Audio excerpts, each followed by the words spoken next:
High, good morning সবাইকে। আজকে আমি বানিয়ে ফেললাম একটা ডেইলি ব্লগ। তো ফার্স্টে আমি ঘুম থেকে উঠে নিজের বিছানাটা গুছিয়ে নিলাম, তারপর চলে গেলাম ফ্রেশ হইতে। ফ্রেশ হয়ে এসে মুখে একটু ময়শ্চারাইজার মেখে নিলাম। প্রতিদিন দেওয়া হয় না, কিন্তু আজকে একটু ভিডিও করছি জন্যে দিয়ে নিলাম, তবে মাঝে মাঝে দিই।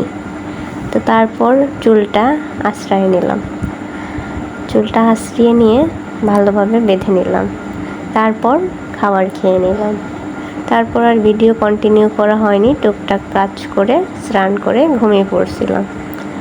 তো ঘুম থেকে উঠে চলে গেছিলাম ছাদে গাছে জল দিব জন্য। তো গিয়ে দেখি টুকটাক ঘাস হয়েছে, তো ঘাসগুলো একটু তুলে দিচ্ছিলাম। তুলে দেওয়ার পর গাছে জল দিয়ে নিলাম। তারপর এসে সন্ধ্যায় একটু নাস্তা করে নিলাম। তারপর নিজের রান্নার জন্য একটু প্রিপারেশান নিয়ে নিলাম। খাবার কেউই ছিল না, শুধু আমার জন্যই যা লাগবে তাই। তারপর রান্না কমপ্লিট করে রাতে ডিনার কমপ্লিট করলাম।